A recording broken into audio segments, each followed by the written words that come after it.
Hi, this is Mike from Mike's Unboxing Reviews and How To, and today we're going to take a look at a really interesting dash cam from Geargo. Keep watching to find out more.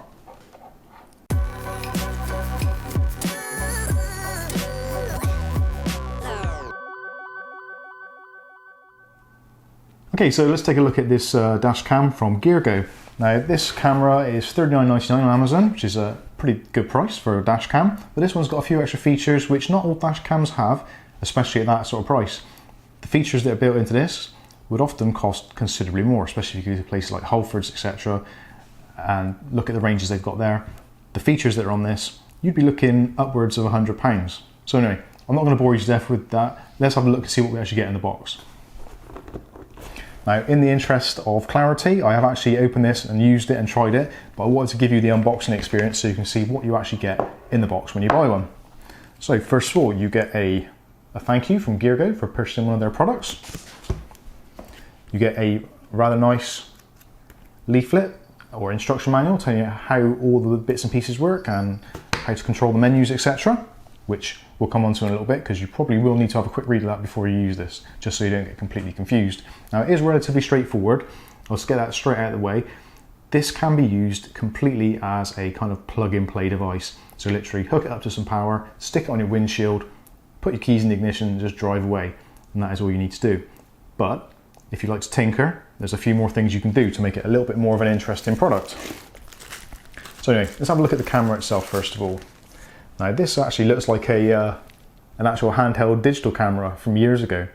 So you've got a f2.0 lens on the front, which is wide angle. So you can get up to about 4 or 5 lanes of traffic, which is pretty good. Now if you can actually see in the background there is some footage which I recorded earlier, which you can see me driving around my local area. And it's come out actually really nice, really crisp. Anyway, so on the camera itself, on the front you've got 2 LEDs, which can be used for night vision. Although I actually found that I didn't need to put those LEDs on at all. The night vision worked quite well just with normal lighting from the headlights of the car, street lamps, other vehicles, that kind of thing. There is a microphone pickup on the front as well, so you can record audio if you wish to. So moving on to the top. On the top you've got an input for a secondary input. Now that is actually included in the box, which we'll get to in a little bit, but you can actually use an additional camera. So in this case, it's set up as a reversing camera. But again, we'll get onto that in a little bit now. Charging wise, or power. Now this takes power from a mini USB, which you've probably seen before, which is quite a common port. So it does come with an adapter, so you can plug it into a cigar lighter, or if you want to get a little bit creative, like I said before, you can always get a mini USB connector and wire it in somewhere in your car of your choice from a ignition switched live. On the top there's another screw thread in this aluminium body, so that is for the suction cup to attach to. Nothing on that side. On the base all you've got is a SD card slot and what looks to be another hole there. I'm not sure whether that's some sort of sensor or microphone again, could well be, could be for an interior sensor. Now on the side you've got a selection of 5 buttons. Now they control the different modes and things you can change on this if you wish to. So you've got a mode button, up, OK on off, down and a menu button. Now I want to power this up in a minute, we'll go through the menu so you can see exactly what they do. So that's the camera itself. It's actually quite sturdy, quite heavyweight, not massively heavy but strong. So if you do drop it or whatever, I think it's going to stand up to a few knocks and a few bashes. Anyway, so HD camera on there, I didn't mention that. This is actually recording in full HD 1080p. Now the rear camera, if you do attach one, is only 720p, but again, it's not at the end of the world. So let's see what else we get inside this box. So you get a charging cable. Now you get a really long cable with a right-angled mini USB connector. And also on the cigar lighter there is a LED to tell you if it's actually using power or is actually on. Also in the box you get what I was referring to earlier is the secondary camera. So this will be your reversing camera. Now you can choose to mount this on the inside or the outside of your vehicle if you choose. There's a really long cable which is probably about 6 meters long. So even with the longest of vehicles you should be able to route the cabling round to the rear of your vehicle. Now you'll possibly notice on here as well there is an additional red cable. Now the red cable you attach to the positive side of your reversing lamp. So when you put your vehicle into reverse, it will send a signal to the camera that you'll put it in reverse, and it will switch the display to your reverse view, helping you park in, that kind of thing. Now, talking of the dual cameras, if you're probably wondering, how does it record the cameras? So actually on the SD card, which you put inside, it does record into two separate folders. So there's an A camera and a B camera. A camera is the front facing camera, B camera is the reversing camera. So even if you're not viewing the reversing camera on the screen at the time, it is always recording. So you've always got the footage covered. So if you're in an accident and you get a bump in the rear, you can refer to the footage to see what happened or who's to blame, that kind of thing. So that takes us to the last thing in the box, which is the suction cup. So this is pretty much standard deal suction cup with a lever to release or remove. There's a little tab on the side, so if you do want to remove it from your windshield, nice and easy to do. And there's a nice metal threaded connector there, which attaches into the top, as I said earlier. Now obviously the suction cup's included, you don't have to use it. If you've got a preferred way of mounting your dash cam, then you can do it however you wish. But when it's all set up, that's essentially how it will be. So this will stick onto the windscreen and the camera facing out with the 4-inch LCD display facing towards you. Now moving on to the display, so it is a 4-inch display, it shows in widescreen. The camera is 1080p, so you get a really nice clear crisp image on the screen. There is a LED on the side which lights up, so it lights up when it's charging, and it also lights up when it's recording or in use. So you don't have to have the camera recording all the time. That is the default setting. So basically when you turn your ignition on, it will start recording and it will record in a loop.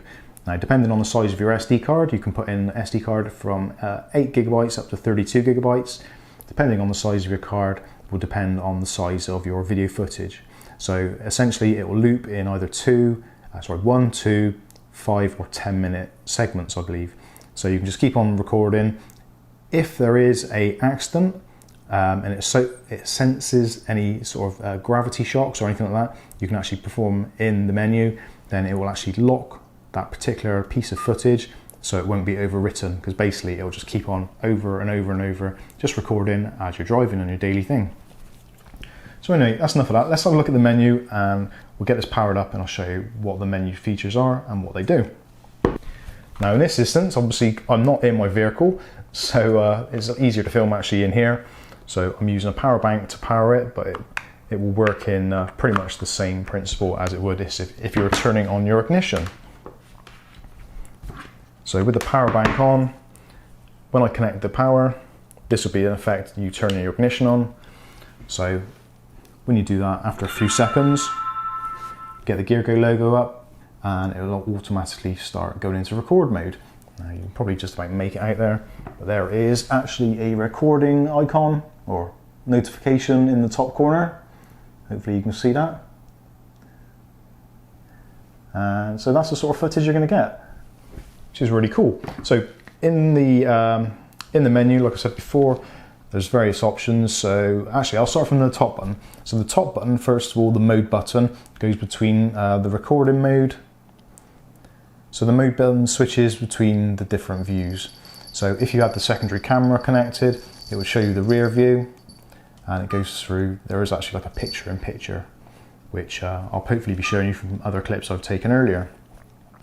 So that's top button, mode button, cycles through recorded footage, the live footage, and also snapshots, because you can actually use this as a stills camera if you want to, or for taking stills. So by going to the mode button, go into photo mode, press OK. After a slight delay, we'll take a picture. Now I've actually turned the sound off on here so you can't hear it, but normally you would hear a like a shutter button noise. So that's the modes. You've got the up button, so the up button will change between the camera displays and also again recorded footage. The OK button will start or stop recording depending on which mode it's in. The down button, again for navigating through menus, or it'll actually disable the microphone. So if you're in normal recording mode and you don't want it to record the interior sounds in your car, just press the down button and it will turn off the microphone. And the last button at the bottom is the menu. So if you go into the menu, you've got options for resolution, cyclic record or cyclic recording. So in that section, you've got the option for 1 minute, 2 minute, 3 minute, 5 minute, or you can turn it off. So then it will only record when it detects a shock or a movement. You've got WDR, which is their version of kind of like a HDR. So that gives you the best possible footage in low light settings. It's kind of like it mixes a low light and a high light and basically takes a load of pictures. It does something clever anyway to make it all look really cool. Exposure, so you can change the exposure of the camera. So if your shots are either too dark or too bright, you can adjust your exposure depending where you are and what the weather's like, I guess. I've left it as standard and it's absolutely fine for me, but again, you can choose that if you wish. Now motion detection you've got, so you can turn motion detection on or off. Basically, if there is a motion detection, it will start recording, and they actually, in the manual, they recommend not to use motion recording. I'm not entirely sure why. I've left it off. I haven't noticed any problems. Maybe you can tell me in the comments if you've got one of these already. You could tell me what the problem is or why they suggest not to. Audio recording, again, if you don't want to use the shortcut button on the side, if you want to constantly have the recording off or constantly have it on, you can choose in there to have it on or off. You press the menu button again, you've got options for time and date, auto power off, which is pretty self-explanatory, the bleep sound. So if I go into bleep sound and turn it back on, it is quite annoying. It's quite an annoying bleep. So I'm going to turn that off. Although if you've got it in the car and you're using it in the car, then I guess the bleep would be a reassurance that you've actually pressed the button that you intended to and it's registered the button. So again, entirely up to you. Language, so it's got multi-language support. So you've got English, German, French, and looks like Chinese or something, I'm not entirely sure. Frequency, so you can change the frequency. So if you're getting flickering on the display, you can change the frequency. So you've got a choice of either 50 Hertz or 60 Hertz. I've left it at 50 Hertz. Generally, that's what we tend to use over here, I think. I'm not entirely sure. What else have we got? So screensaver. There's a screensaver mode as well. So if you've got it running in your car or your van or vehicle, whatever you choose to put it in, and you don't want to keep on seeing the display, then you can set the screensaver to come on or to be on permanently so that it doesn't show you a display on the screen, so it's not distracting.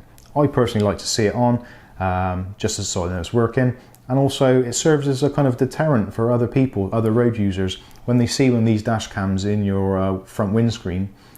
I think it gives them food for thought. If they're planning on doing something they shouldn't, or if there's any potential road rage, a dash cam can often stop that from happening, really. So it is almost like a personal security device as well. What else have we got? So LED lamp. The LED lamp on the front you can turn on or off. So if I show you what that is like now. So that is the LED lamp on. It's not particularly bright in here because we've got some bright lighting, but you get the kind of idea. If you want to illuminate something, you can do. Again, I've left it in the off position. Going back to the menu, you've also got a format option, so you can format the SD card. Again, SD cards 8 gig to 32 gig supported.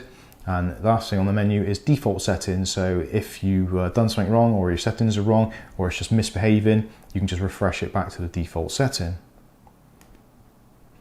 The version numbers for the BIOS, or the kind of software version. Actually, resolution, what else did I go into? There was something I've missed there. Oh yeah, that's right. So you've got date stamp. So you can put the date and time actually onto your recording. So if you're using this in a legal means, and if someone's gone into your car or broken into your car or whatever, you've got a date stamp on there, which can be handy for a legal process. You've got gravity sensing. Now gravity sensing is quite a good one as well. If it detects a knock or a bump, it will automatically lock that bit of footage, again, so you can refer back to it and it doesn't get overwritten, which is really cool. Parking monitor. And the parking monitor is something that can be quite useful actually. So if the vehicle is parked, when you turn the ignition off, this will go into standby mode. There is a small backup battery in there, not a particularly long-lasting one, but enough to record a little bit of footage should anything happen to the vehicle whilst parked. So with the parking meter on, say for instance Johnny from next door kicks a football at your car and smashes your wing mirror, chances are you could record that and actually go around to your neighbour and say, look, your Johnny smashed my wing mirror, you better cough up. anyway, you get the kind of idea. If something happens to your car while it's parked up and the ignition's turned off, there's a little bit of power so it can save a little bit of footage just to prove your case should there be any need to. Also, so you've got license number set as well, so if you want to, you can put your license number so you can have your registration embedded into the recording, which is quite nice, and that is pretty much it. So essentially that is pretty much all I can talk about on this. I've got some footage which I'll be popping up in the video, which you may have already seen or may not, but so I'll leave a little bit of that running at the end.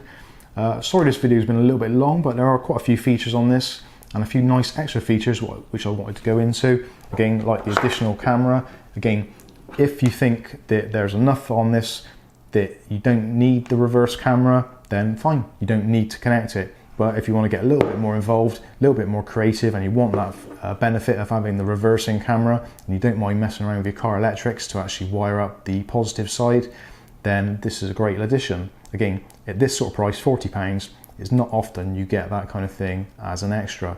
And actually, I was speaking to somebody today about this. We were discussing reversing cameras, and I was unaware that actually on Land Rovers got like 7 cameras built into this, like taking pictures all around. But the problem being, if you actually want to use or get hold of any of that footage, you have to take it to the Land Rover dealer to get them to put your car into their computer to get the footage, which no doubt they cost an arm and a leg.